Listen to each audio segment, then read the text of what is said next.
Hello, hello, hello. Happy Friday. JD Gagnon here. Welcome to Go FUD Yourself. Today, as you can tell, this isn't my normal co-host extraordinaire, but we have Miss Leah. She's joining us for today. Hello, Leah. How are you? Hi there. How you doing? Thanks for having me. Wonderful. All right. So for those of you who don't know Leah, you will at some point. Leah's been a good friend of ours, has been in the space for a heck of a long time, building some really cool platforms and projects. We will probably put the links to some of her platforms and projects in the description of the video so that you guys can go check her out, give her a follow, and so on. Today, we are talking about a bunch of stuff. Chapella obviously went off without a hitch. Well, as far as anybody's concerned, it went off without a hitch. And there's been, 36 hours since then, 48 hours maybe, I guess now, almost. And quite a few things have happened. So we're gonna talk a little bit about that. We've got some world news. Again, I don't know why she didn't call it the crypto arms race today. Maybe she's trying to turn over a new leaf, or do we have the arms race? No. So this is a new title for the crypto arms race. But anyways, we're talking a little bit about UK and their Bitcoin policy. We'll be talking a little bit about BTC education and so on. There is India has come out and said G20 needs to figure it the F out, and let's get some shit going, and so that we can have some sort of consistent global regulation. U.S. Treasury is talking about illicit finance risk assessment. We're going to talk about that. You know how we feel about some of the things that they've been doing in the U.S. lately, and what else? What else we got here? Securities in Hong Kong Regulatory Commission. We'll talk about that, and lastly, I'm looking forward to this one. We will talk about Solana Saga. Are you ready? I'm ready. Let's do it. Let's do it.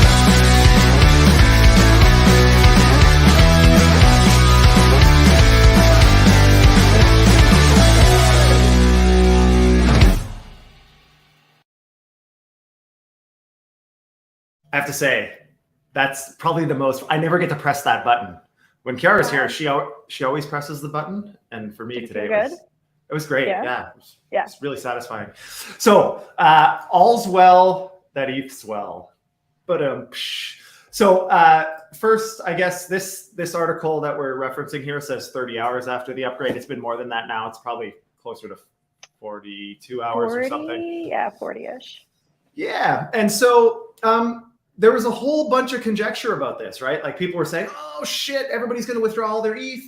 And then a couple days before, people were saying, well, maybe not. Most of the indications are yield only. Anyways, they said about 240,000 ETH have been withdrawn. 100,000 ETH have been deposited. So net 140 withdraws. And there's about 1 million ETH apparently awaiting to be withdrawn. And so that's pretty interesting. What are your thoughts on that so far? What do you think people are going to do, Leah? Yeah, I mean, the numbers really seem to be trending towards like this slow withdrawal. And I know that we've been reading a lot about how it obviously didn't cause a huge crash in ETH, right? The value went up, it went to like 2,100. So that's amazing. Yeah. Go ETH maxis, they probably felt good about that. But I also know that there's like 2-week waiting lists for withdrawals right now. So we've definitely been seeing a lot of like frustrated people who are just like, wow, I can't actually get rid of this for 2 weeks. Yeah, it's been interesting. I mean, I think of these numbers, at least the quoted number in the articles, and we tried to verify this as best we can, but 63% was Kraken of the withdrawals up till now. And that I think that seems painfully obvious to us. They received a Wells notice, they received a fine, I think, penalty that they paid. And they've said, okay, we're done staking in the US. So obviously they're trying to get the hell out of Dodge as quick as they can. The one thing that I think is an interesting flyer here that hasn't, Lido hasn't opened up any withdrawal requests yet. And they obviously— and they're 31. Yeah, they're a huge part of the stake too. They're like 31% of the stake. So, if you're staked with Lido, well, there's 31% that automatically just can't be, withdrawn. It just has to sit there. Yeah. It'll be interesting to see. I think how that all plays out. I think it was exciting if you look at the carousel now, but it was exciting to see that the price actually went up. There was a lot of speculation that it usually the contrarian view wins, it seems like, when people have expectations here. But There's a lot of people that expected a mass exodus out of ETH because obviously Chappella took quite a bit longer than before. What are you hearing from people you know? Like, are people excited about this? Are they thinking of putting more money into staking now, liquid staking and ETH staking? I know a few people, like a couple of pretty big whales out there who are indeed doubling down on staking further. But I'd say like for your average Joe trader, they're hesitant to restake, but they're not selling their ETH. They're just kind of hanging on to it to kind of like figure out what's going with the market. And that's understandable because we've had such a crazy, strange market for like legitimately the last year at this point. I think just people overall are a little nervous, hopeful, especially with the recent like Bitcoin price and the recent ETH price. But I think there's all of this macro news, which I'm sure we'll talk about a little bit later, about different types of international policy that seem pretty strict and makes, people just feel kind of uncertain right now. That's why, like, I think people are just kind of waiting to figure out what way the market's going, and they'll probably do Yeah, it's crazy. I mean, obviously, it's exciting.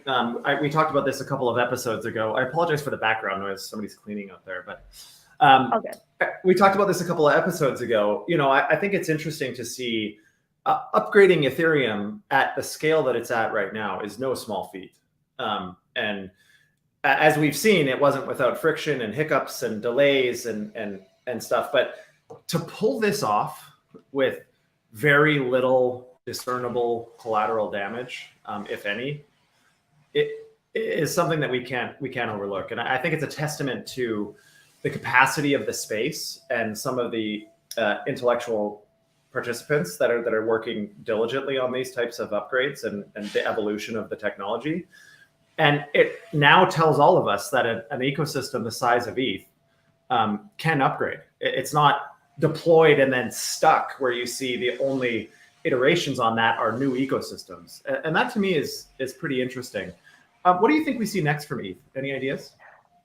Oh, geez, I don't know. So I have to be honest, I was one of those skeptics when, ETH said that it was going to upgrade and it was going to be so much faster and so much easier and so much cheaper. And I was like, okay, fine. Because at that time, we were really dealing with a fairly slow network, a very expensive network. And I was like, all right, let me process my $80 gas fee and get back to me later. Right. So I was full on skeptical when they announced the upgrade and everything was going to happen. But I've been pleasantly surprised at every step of the way. Like you said, how smooth it's been, how actually it is faster, it is cheaper, it is a better network. You don't need to keep capping off all these L2s. And so whereas I might have told all of these ETH maximalists, like, you guys are idiots, I don't know, they have something going for them. Like, they've been doing phenomenally, and you can't really tell them that they're being silly at this point. In terms of what ETH is going to do next, I mean, who knows? They've already made things faster and cheaper, which are what you really want in a chain, right? You want an efficient chain which is going to be cheap and fast. I'm sure they could probably continue to iterate on this. They might be able to improve different types of node validation systems or different types of just underlying infrastructure that your average user isn't going to notice, but makes a difference if you're one of these validators.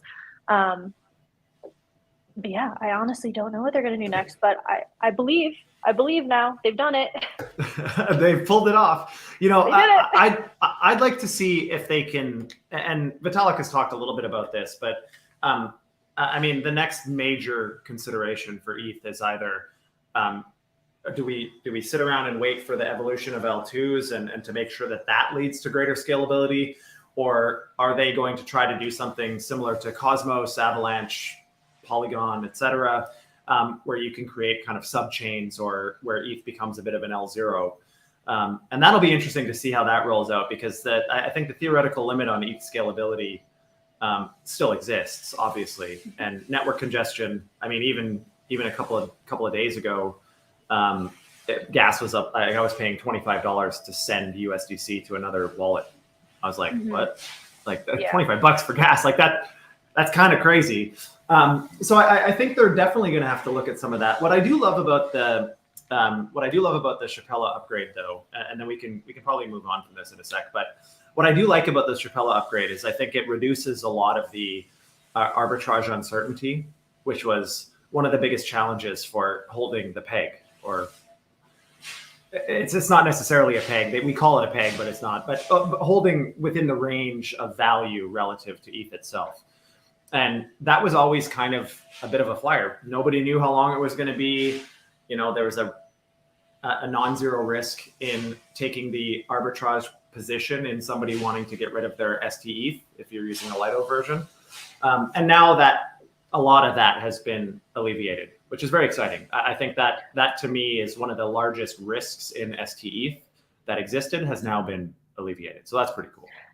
Absolutely. And like I said, I mean, I don't know exactly where the ETH Foundation is going to go next, but since we've already been seeing them move towards these very clear improvements at all different levels, why wouldn't they try to compete with these different sorts of like L2s? Because honestly, that was the reason for all of these L2s to happen. It was better, different types of efficiency at different types of levels, and each L2 is trying to tackle that in a different way. But if Ethereum can just do that itself over time with certain different upgrades, why wouldn't they try and take that and basically, compete with the L2 market? Not that there's a lot of competition, but, take the fraction that has been able to be taken, start to roll out these different subnets that tackle different types of problems in a slightly different way and just really own all of it. Yeah, I think it'll be interesting. It's their race to win, I think, now in a lot of ways. I'm not an ETH maxi generally. I'm pretty chain agnostic. But again, you can't ignore I think what's happened recently. At least from my perspective, it's been a lot of fun to watch. Exactly. Like I said, I'm not an ETH maximalist either. I was a huge skeptic. I'm still not a maximalist in anything. I'm also similar to you, very chain agnostic. I think just by nature of what I do, looking at all these different chains and just like saying like, oh, this one does this better and this one does this better. Mm-hmm. But they've done exactly what they said they would do, and that's impressive. What's really neat now is we're seeing some of these like EigenLayer and things like that now building kind of the restaking models and shared security. It's pretty interesting.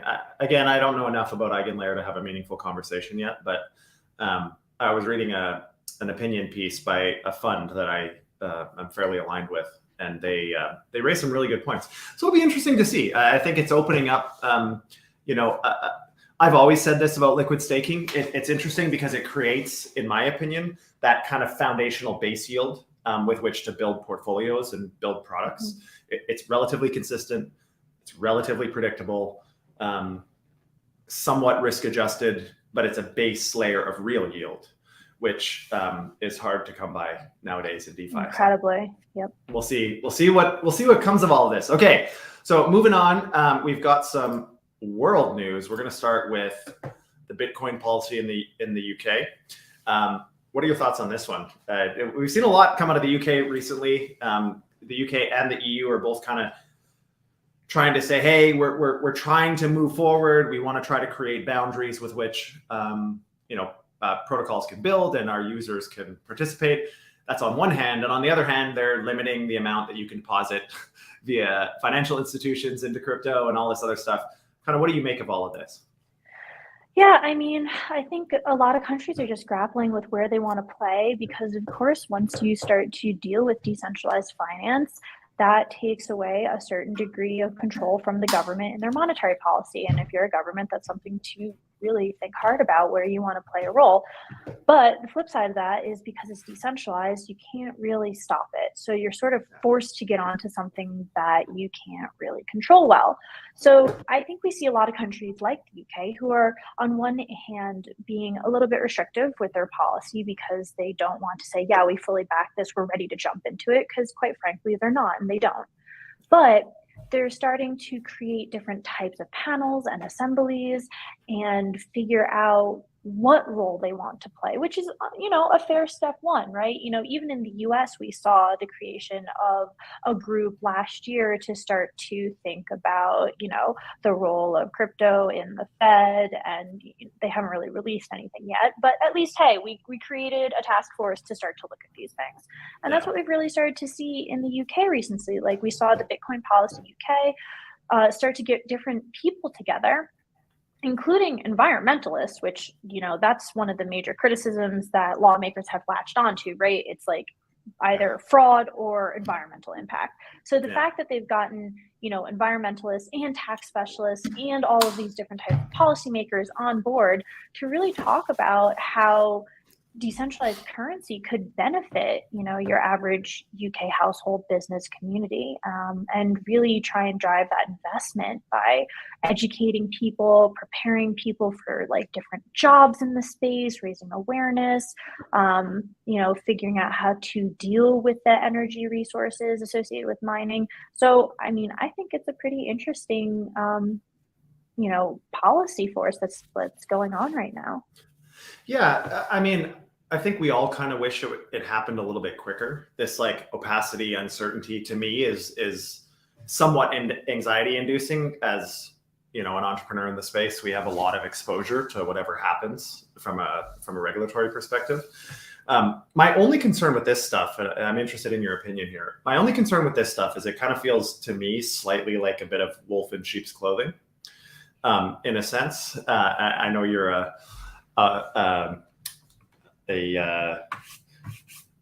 wildlife advocate, I suppose, so the wolf in sheep's clothing works really well. But this is like one of those things. Like, do you feel like it's maybe wrapped in this, like, oh, we're going to educate people and so on, but in fact, what they're trying to do is scare people away from using the assets? Do you feel that at all, or is that just me being a skeptic? No, I feel you on the skepticism. I'm generally pretty skeptical when it comes to the government taking a position for or against any sort of new type of financial tech. Because, well, obviously they are not an unbiased party. They have their own interests that they're trying to advocate for, and they're a massive block that can pretty much push through anything that they want to push through. So totally feel you on the skepticism. I think, unfortunately, this is going to be one of those wait and see sorts of situations to figure out what the rhetoric they're using is, what these sorts of campaigns look like, if they're actually trying to prepare people for jobs of the future involving, crypto or Bitcoin. And honestly, a lot of these policies seem to be more grassroots, right? Of course, they do have legislators who are on board with this, but one of their big goals is to get more government officials to sites so they can see Bitcoin mining and actually understand. So, when you're talking just to understand it is half the battle. Yeah. It really is. Education goes a long way when you're trying to, get policy pushed forward. So we'll see. I feel you on the skepticism, but I don't think there's one way or another to figure out at this point, are they a sheep in wolf's clothing, or are they actually doing what they're set out to do? I'm a bit of an optimist, so I want to say that, hey, BPK might actually be here because they are more of a grassroots campaign to actually push forward, smart Bitcoin policy in the UK, but we'll see. There's a huge compelling case for governments to become, one of the first large jurisdictions to embrace different types of decentralized finance. But, as we've seen, especially with the crash in Bitcoin price in the last year, when we had the shining example of like, look what El Salvador did. Well, El Salvador did do a lot of very positive things for their economy, but they also were hit really hard when Bitcoin dropped from, 70K all the way down to 15. So I think this is something that governments are going to take their sweet time thinking through, and I don't think we're going to see anything, quite frankly, that's a motivating policy one way or another anytime soon. Yeah, I tend to share that. What is promising, I think, especially from the UK perspective, is it seems like they're taking a fairly collaborative approach to this. I think Australia I have a lot of criticisms of the way Australia has done things, but what I do appreciate about Australia and the UK, both countries have done this well, is it feels like they're really trying to get as much unbiased input as possible in a non-adversarial type environment. And I thought that was happening in the US for a while, But recently, all of a sudden, you go in to collaborate, and then you go home to realize that you got a Wells notice for something that may have come up during that conversation, and that's not creating that kind of relationship that we need. So it's been very promising. Even Coinbase execs, Brian Armstrong and team were over in the UK a couple of weeks ago now, I think, speaking to policymakers on this type of thing. And so that to me is promising, as long as they're willing to at least hear out all sides of the issue and try to make some unbiased policies. Of course, they're going to have policy that is, again, that leans towards as best they can maintaining that macroeconomic kind of policy control, especially with monetary policy. But I guess we'll have to see. I'm hopeful. I mean, in addition to the UK, we see again, India is suggesting that the G20 is kind of let's get to the table and figure this out. I mean, India has been an interesting one. I don't know if you remember. I'm sure you do, but I mean, for 2017, 18, 19, India FUD was kind of like the China FUD. Like it was constantly, India's banned it. Nah, just kidding. India's accepted it again. Just kidding. India's banned crypto again. But now it seems like they're starting to lean into that. Do you think that this is purely from the CBDC potential, or do you think they're just realizing that this is a market that's happening anyways and they better get on board? I mean, India, in terms of its regulatory, has actually been pretty liberal with how they are regulating, taxing, and utilizing crypto assets, which is why I think they're pushing for this right now. So whereas, maybe back in 2018, 2019, we had a little bit of, are they pushing against this? Are they not? We don't really know. What we really saw in 2021 was India started making smart crypto-friendly regulations, and they started rolling out a lot more, because remember, India removed their paper dollar, essentially, right? Everything is digital now. So with the push for mass digitization in that country, they started to really make, different types of digital assets, including decentralized assets, more regulated, but utilized, which, we really haven't seen in any other large countries. India is a massive country.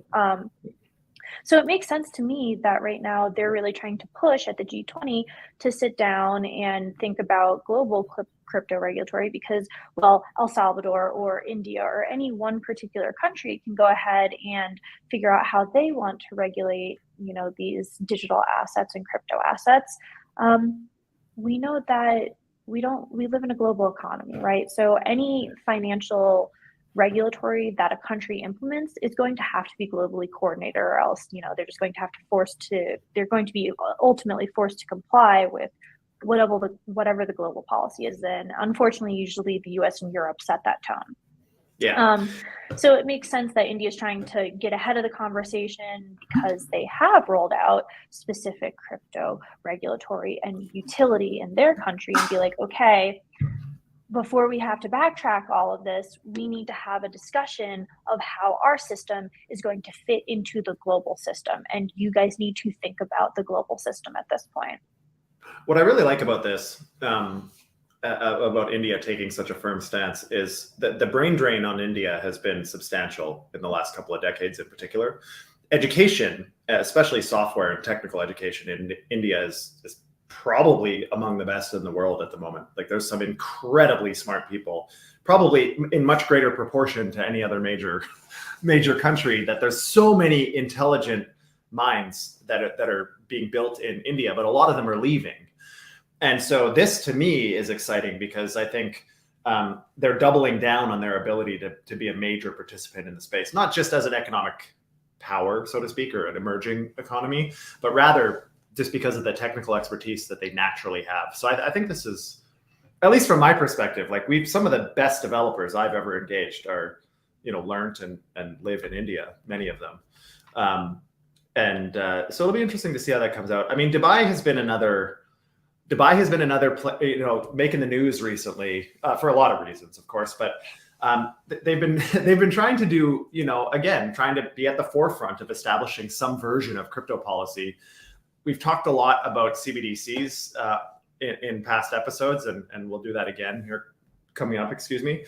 But Dubai is, the DIFC which is Dubai International Financial Center, is doing some interesting things right now, talking about bringing financial people together and let's again continue to contribute to emerging regulation and so on.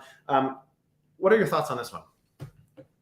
Yeah, absolutely. And I think we have also seen Dubai take clear but progressive policy stances on, different parts of cryptocurrency and digital assets. And I mean, they have a clear political motivation to do that because they're starting to invest more in digital assets as a country. The different funds that they're investing in to kind of diversify away from just natural gas and oil has focused on emerging tech, and we can't deny that blockchain is one of those emerging techs they have heavily invested in. So yeah, I mean, I think we have a couple of these countries who have already taken, for one reason or another, very clear progressive stances, and they're countries that do have sway in the global policy discussions that happen at these large summits. But unfortunately, Dubai and India can push forward with their policies. But at the end of the day, what happens in Europe and the US is going to redirect that, which is why I think, again, India is being smart about saying we need to talk about this now. Together. Dubai, yeah. Right, together. I don't think Dubai has come out with any sort of a statement that says we need to globally talk about this now. They've just been kind of pushing along their national agendas as it relates to crypto and digital assets. They're taking a bit of a different approach, I think, where India is saying, hey, let's go to the big dogs, so to speak, in the G20. Let's talk to the largest 20 economies. Let's figure it out.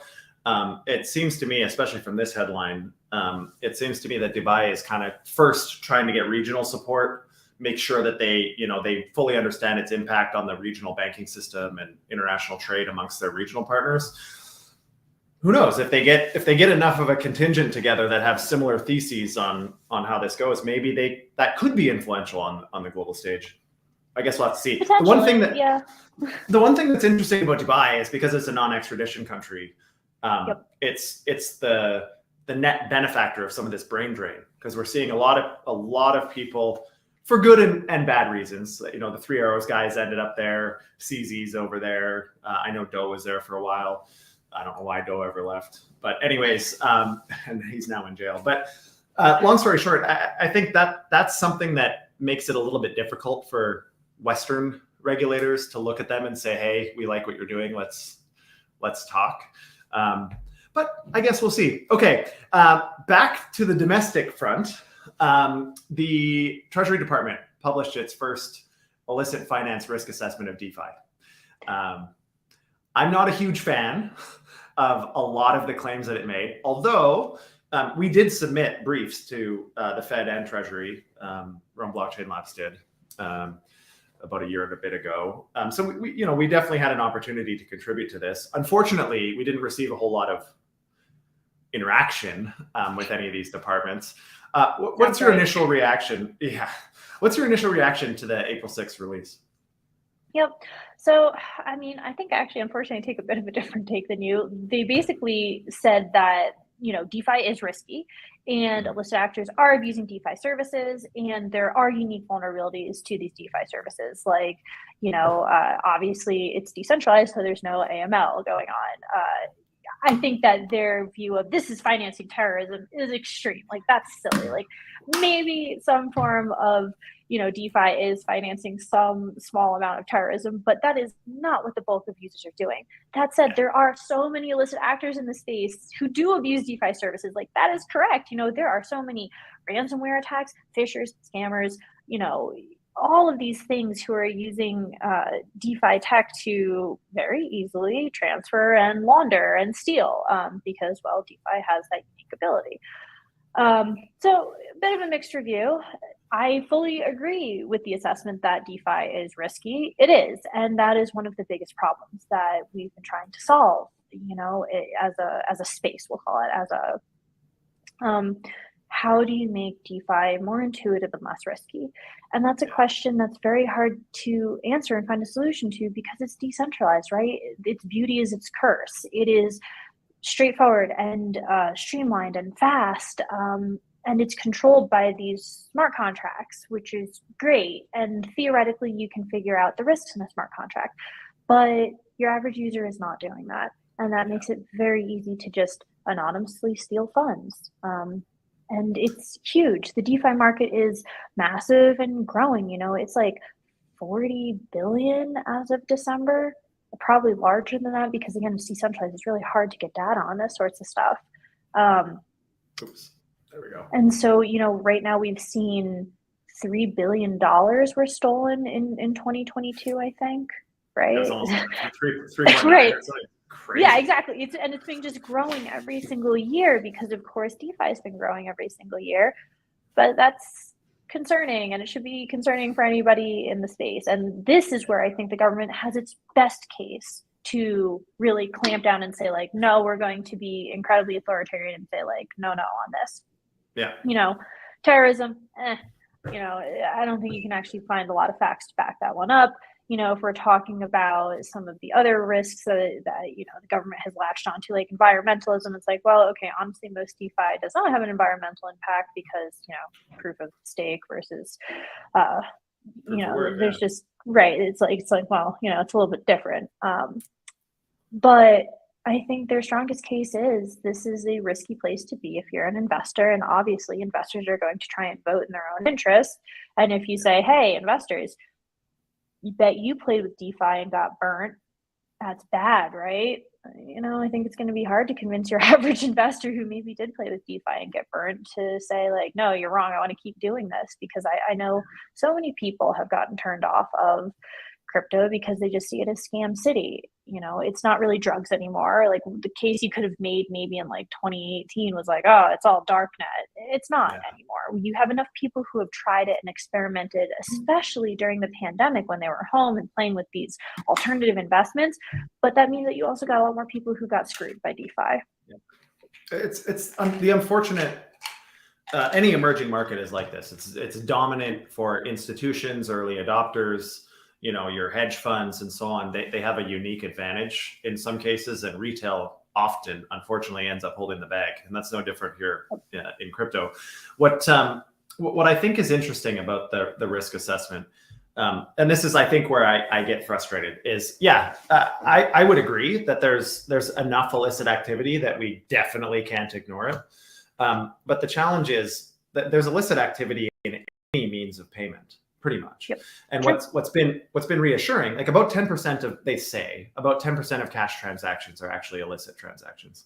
So, I mean, is it 10% or more of DeFi? We don't know. But what is reassuring, I think, and what is going to help us going forward is, there's platforms like Chainalysis and Solidus and Elliptic and all these others that really are doing a lot of forensic on-chain assessments of the movement of funds. And I know Michael from Chainalysis fairly well. I'm pretty sure you do too. But some of their biggest clients, DOJ, IRS, CIA, like, they're big three-letter agencies. In Canada, they're partnering with a lot of the law enforcement agencies and the government of Canada and so on.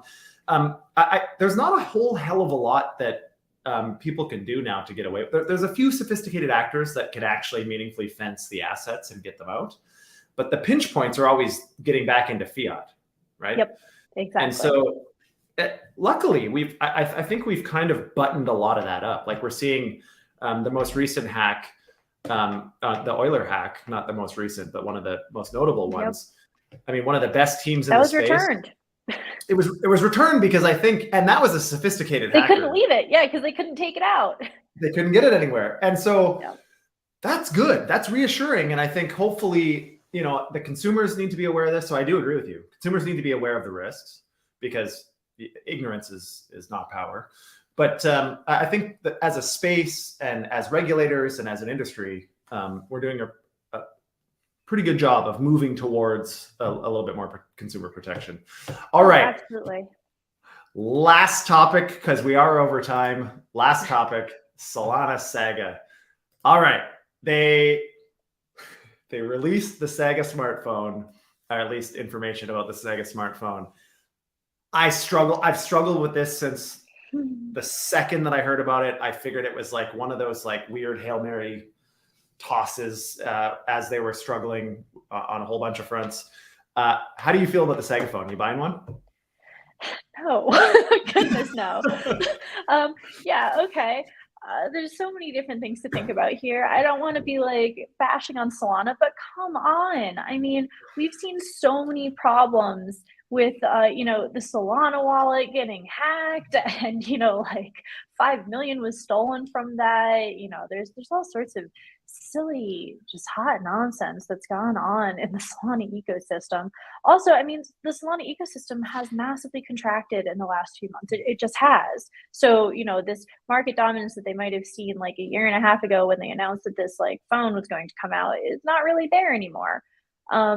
Also, there's just so many problems when you think about a phone that is attached to a seed phrase and directly has your assets in it. I don't want to carry around my cold storage wallet. Who does that? Like, you don't do that.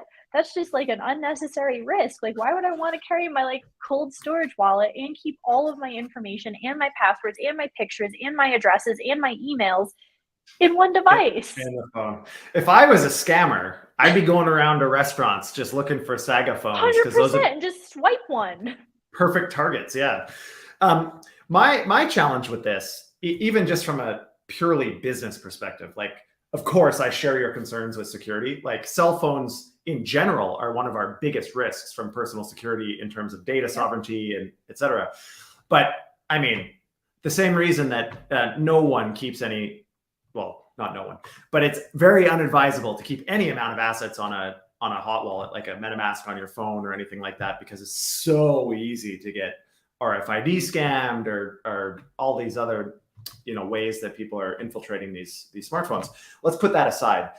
What I also think is crazy here is there's a reason that there's only 2 major smartphone producers in the world, 3 if you include Huawei, 3 major ones. There's of course Google and some of the other ones, but I mean, the Samsung, Apple, I mean, supply chain is such a massive piece of this. It's incredibly expensive. Chip technology is obviously what is the layer of highest competition. I mean, how the hell is Solana going to contribute with trillion-dollar market cap companies with deep cash reserves? Like, it just, to me, seems incredible that they're even trying to do this. You're a blockchain software company, and you're going into manufacturing hardware.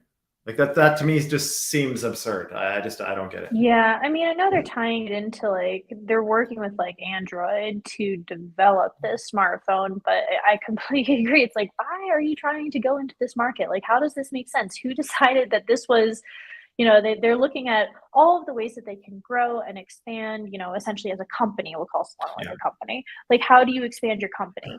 This is what we're really good at. It is blockchain. It is software. It is, all of these things that Solana is known for. Phone. That's the one. No sense. It's like, so it makes strange. No sense. It's so strange. And I mean, I think it's interesting. Obviously, it's supposed to function as a normal cell phone, which is part of the problem in my mind. But they had to do that because there's already many devices now, the new Ledger stacks and all these other ones. There's quite a few that are kind of that mobile, a little bit more sophisticated than the original Ledger. But they don't receive and send phone calls. But that in and of itself you shouldn't. Like, you shouldn't. Exactly. I don't want my wallet to be able to send and receive data. Like, that's the point. I want it to sit there untouched by technology until I access it specifically. There's a reason that we all use separate computers for trading, and like security around blockchain is something that you can't take lightly. I think this was hilarious, and we call the show "Go FUD Yourself" because what we're hoping to do is have as close to objective conversations about this as we can. Try to dispel some of the like hyperbolic headlines and so on. But I had to chuckle at this one. The head of finance of Solana lost $50 to a crypto scam. Now, why is this hilarious? It's really not. I've lost a ton of money to crypto scams. Like, I've mentioned this a few times, hundreds of thousands of dollars. It's a long story. We'll get into it someday. I mean, it doesn't mean that this person is an idiot. It happens to any of us. But I just think it's hilarious. Like, first of all, it's $50. So like, why are we even talking about this? But like, talk about FUD. Like, in a space that people are already going, I don't know about this Solana phone thing. Now the prevailing headline is that the head of finance lost $50. So how can they possibly build a secure smartphone? Piggybacking on that, and the last topic before we wrap up today, Phantom Wallet had over 18,000 attempted attacks. Mm-hmm. So what that says to me is, as soon as it's identified that there's access points to some of these technologies, all the scammers come out of the woodwork and start focusing on that. And I'm afraid that's what's going to happen here with the Saga phone. What are your thoughts on that?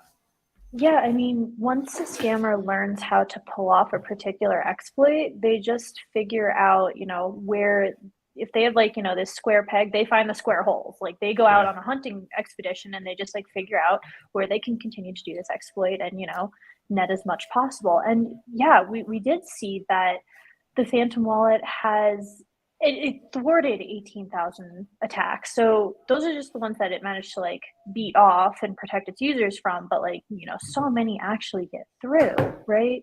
So 18,000 were protected, but I don't even know how many were actually executed, because you see people who are getting hundreds of thousands or millions of dollars of NFTs stolen from them, right?